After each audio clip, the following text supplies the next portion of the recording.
Bonjour et bienvenue dans cette nouvelle vidéo d'apprendre la CAO.com dans laquelle je vais vous montrer et vous présenter l'atelier de calcul de CATIA V5.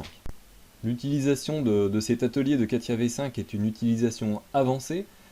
Pour ceux qui aimeraient l'utiliser, il faut donc avoir les connaissances de base suffisantes en fait pour se servir de CATIA V5. À ce sujet, je vous invite à aller jeter un coup d'œil sur mon e-book. Vous pouvez donc aller le visionner, le télécharger en suivant ce lien, il suffit de cliquer sur cette image. Voilà, donc c'est parti pour cette découverte de l'atelier calcul de CATIA V5. Alors tout d'abord, où trouver cet atelier? Évidemment dans les ateliers ici, sous le menu démarrer, on a analyse et simulation et on trouve deux ateliers. Alors, il y a une différence fondamentale entre Advanced Machine Tools et Generative Structural Analysis. Alors, Advanced Machine Tools, c'est un atelier qui ne permet de faire que du maillage. Donc il n'y a pas de calcul dedans possible. On fait du maillage, c'est-à-dire du pré-traitement de modèles pour pouvoir ensuite exporter un maillage pour des logiciels tiers. On exporte en fait un maillage au format Nastran et ensuite ça permet de l'utiliser pour faire du calcul sur des codes de calcul, d'autres codes de calcul.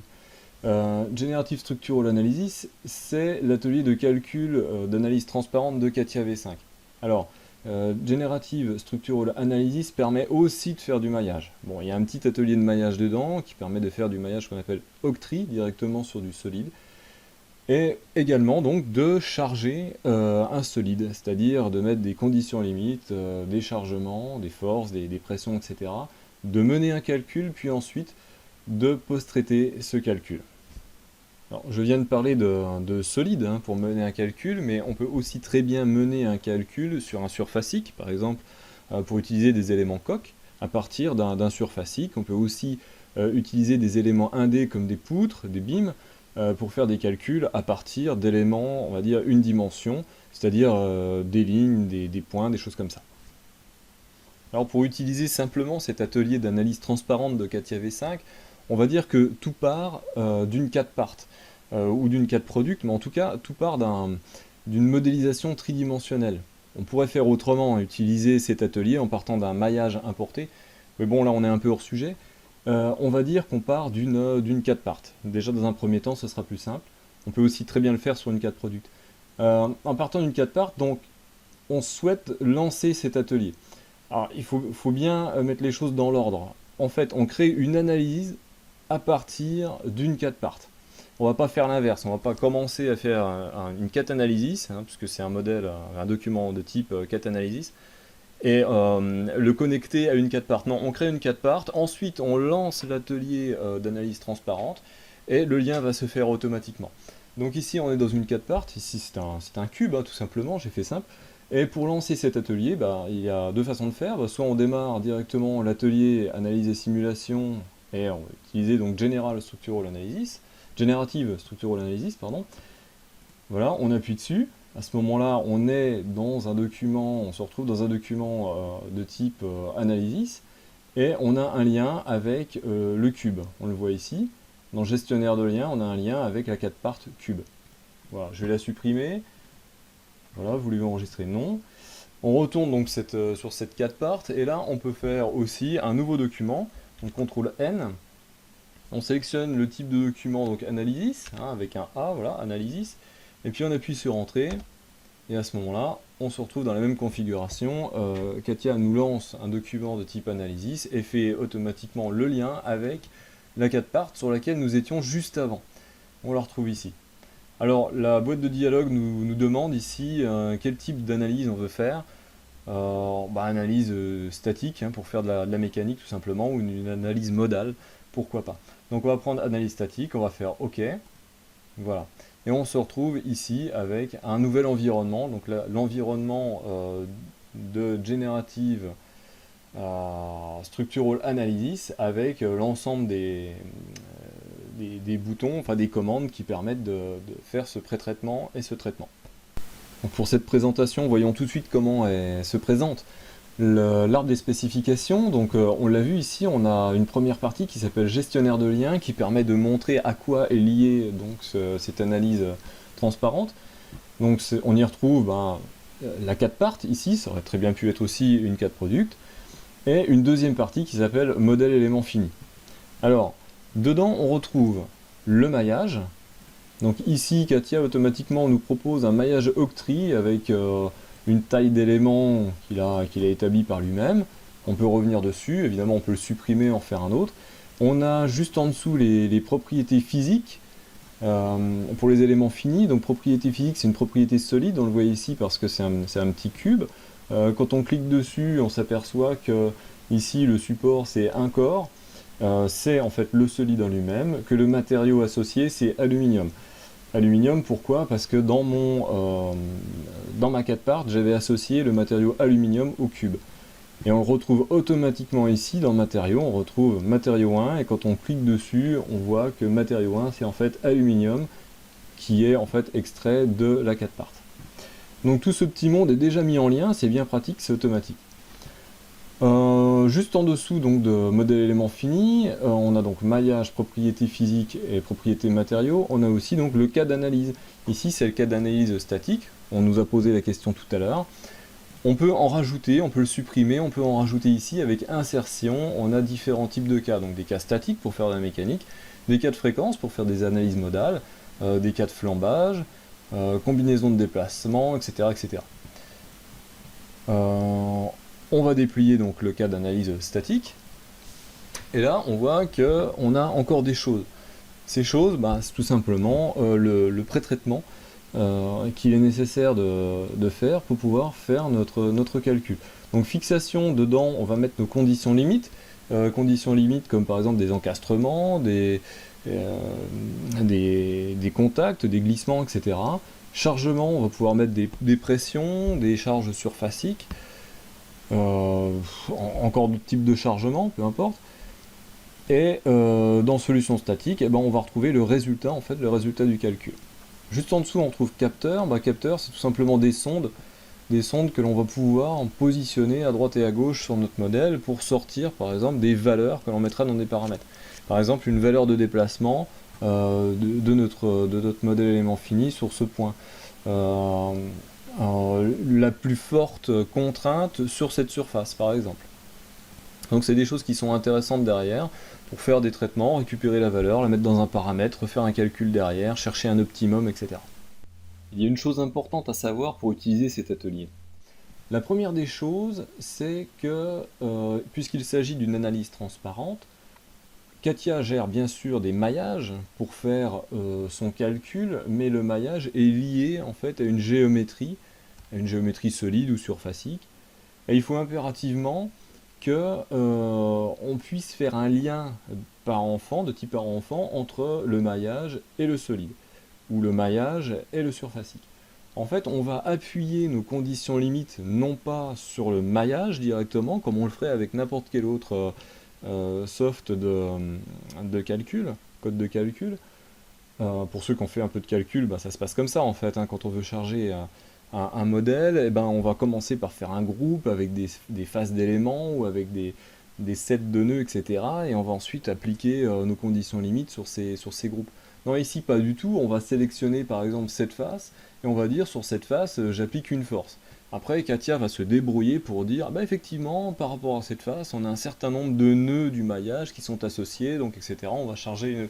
Mais pour l'utilisateur, c'est transparent, c'est pour ça que ça s'appelle une analyse transparente. Voilà. Donc regardons de plus près de quoi est constituée l'interface. On y retrouve une boîte ici pour les conditions limites avec des outils de type, on voit ici encastrement, des liaisons comme des glissières, des glissements surfaciques, voilà, une glissière, un pivot glissant, rotule, etc. Enfin des liaisons mécaniques classiques. En dessous, on a l'outil absolu, c'est fixation définie par l'utilisateur, qui nous permet, en fait, si on double-clique dessus, voilà, qui nous permet d'imposer exactement ce que l'on veut au niveau d'une face, d'un nœud, etc. Par exemple, de bloquer les translations dans une direction et pas l'autre, bloquer une rotation ou pas bloquer de rotation, en se positionnant où on veut, selon l'orientation choisie par l'utilisateur, c'est-à-dire en prenant comme direction de référence un repère que l'on aurait positionné. Voilà, ça c'est très intéressant. Qu'est-ce qu'on a d'autre? Alors ça c'est pour mettre dans le conteneur fixation, on a aussi le conteneur chargement. Alors les chargements, on les retrouve ici. Par exemple, on peut imposer une pression sur des faces à l'intérieur d'un cylindre, ce qu'on veut, hein. En dessous, on a des forces distribuées, et puis on a un petit triangle, donc il se cache des choses derrière, comme par exemple des moments. On peut imposer un moment, c'est bien pour faire des calculs de torsion.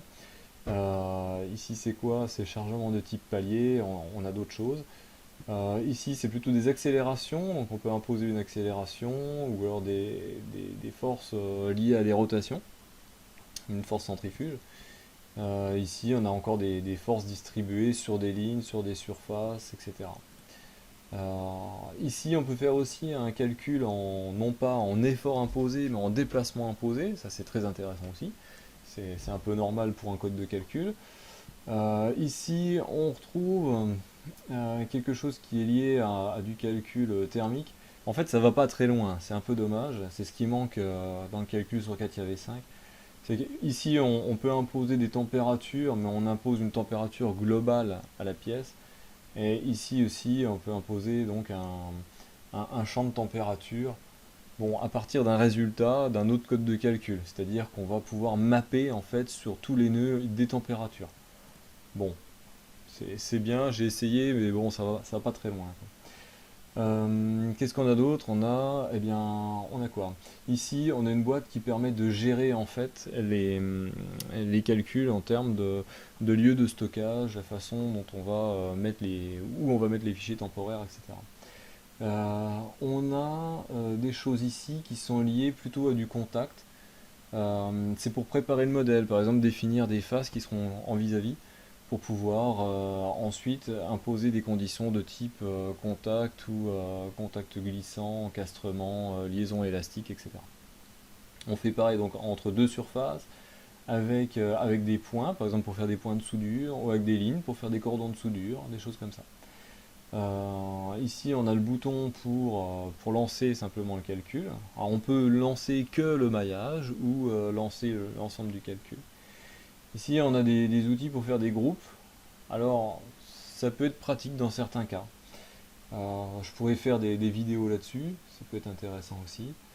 On peut générer des rapports aussi, des rapports en HTML pour dire, le calcul s'est déroulé de telle façon, on a tel résultat, etc. Bon, je m'en sers pas beaucoup, je trouve pas ça très intéressant. Ici, on a de quoi donc mailler rapidement donc en tétraèdre notre solide. Derrière, on a de quoi aussi mailler des surfaces ou mailler des éléments de type 1D. En dessous, on peut donc transformer notre maillage en maillage non pas linéaire mais parabolique en changeant le type d'élément. Ici, on a les propriétés physiques, donc propriétés solides, propriétés de coque hein, pour les éléments de type surfacique. Des propriétés poutres hein, quand on utilise des éléments 1D. Ici on a de quoi analyser en fait notre modèle pour savoir si tout est bien en ordre, si on a des erreurs de pré-traitement avant de lancer le calcul. On peut définir un matériau utilisateur ici, et ici, comme je l'ai dit tout à l'heure, ce qui va avec cette boîte de désignation en fait de face ou de points, de lignes, etc. On va pouvoir imposer donc des connexions, tout simplement des conditions de contact. Ici par exemple conditions de glissière, c'est-à-dire des surfaces qui se touchent, qui glissent l'une contre l'autre, mais qui ne font que ça, c'est-à-dire il n'y a pas de frottement. Ici conditions de contact, c'est-à-dire qu'on va introduire en plus du frottement des collages tout simplement, des collages avec une certaine raideur à l'intérieur. On va pouvoir faire de l'assemblage vissé ou du frettage entre deux surfaces cylindriques par exemple. Ici par exemple aussi on peut mettre les connexions de soudure par point, hein. Quand on a défini ici des couples de points, on peut dire simplement on peut gérer en fait des connexions de soudure par point pour assembler deux faces, comme dans la réalité. Voilà, et puis intéressant ici, on peut rajouter donc des pièces virtuelles rigides pour créer tout simplement des conditions artificielles pour rigidifier des surfaces ou les lier à un nœud pilote. Ça peut être intéressant quelquefois de dire je n'applique une force qu'à un point et ce point est relié à une surface complète ou à un volume complet. Donc on se sert de ces outils-là. Par exemple ici on peut relier un ressort entre un point et une surface. Voilà. Et puis en dernier, bien sûr, on a des conditions de périodicité quand on a euh, des modèles qui se répètent en rotation, et inutile de créer, quand on peut, hein, toujours en calcul aussi, pour économiser du temps de calcul et de la mémoire. Et bien si on peut simplifier le modèle en disant bah, mon modèle finalement c'est qu'une portion de tarte de 30 degrés et puis ça va se répéter un certain nombre de fois, et ben on va utiliser en fait cette condition de périodicité en disant que les déplacements que l'on a d'un côté, on va les retrouver exactement de l'autre.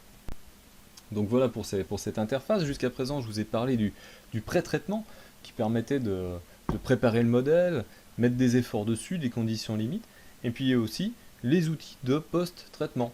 Après le calcul, on l'a vu tout à l'heure, hein, on le lance avec ce bouton-là, donc ça prend un certain temps, on a une barre d'avancement, et puis après, ben, il est bon de pouvoir donc analyser notre modèle. Alors on retrouve des post-traitements, on va dire, classiques, en calcul, surtout en mécanique. On a bien sûr le critère de von Mises, mais on a aussi les contraintes principales, bien entendu, hein, qu'on va pouvoir analyser selon bah, les directions principales. On va pouvoir faire le tri là-dedans. Analyser seulement quand on a un assemblage, une pièce ou l'autre, etc. Faire des coupes, faire des animations. Alors, les outils de post-traitement, ce sont ceux qu'on retrouve dans cette boîte-là. Forcément, c'est grisé parce qu'il n'y a aucun calcul actif, il n'y a aucun résultat, disons. Donc, on retrouve d'origine tout de suite les contraintes de von Mises parce que c'est la plus souvent utilisée, bien sûr, pour les matériaux isotropes. On retrouve aussi simplement les déformations pour voir la pièce déformée. Et puis ici, bah, les déplacements pour voir bah, de combien notre pièce s'est avachie suite au chargement qu'on lui a mis. Alors ces post-traitements, on les retrouve aussi en faisant bouton droit sur ici solution statique. Une fois qu'il y aura un résultat, on va faire ce qu'on appelle une génération d'images dans Katia. Génération d'images, ça veut dire que on va créer une surcouche graphique à ce qui est déjà affiché pour montrer avec un champ de couleurs, bien entendu, les résultats appliqués aux éléments finis. Voilà. Donc on verra ça dans une prochaine vidéo. Là, je ne vais pas aller plus loin parce que j'ai beaucoup parlé et puis bah, la vidéo serait trop longue. La prochaine vidéo, je repartirai sur ce cube et je vous montrerai comment se déroule de A à Z un calcul. Voilà, donc cette vidéo est finie, c'était juste pour présenter l'interface et l'atelier d'analyse transparente de CATIA V5. J'espère que ça vous a intéressé, je vous donne rendez-vous dans une prochaine vidéo. En attendant, si vous avez aimé, bah, n'hésitez pas à le dire hein, sur les réseaux sociaux, on veut tant des likes partout. N'hésitez pas, ça me fera plaisir. Puis venez visiter bien sûr mon blog www.apprendrelacao.com, il y a le lien à l'écran, vous pouvez cliquer dessus.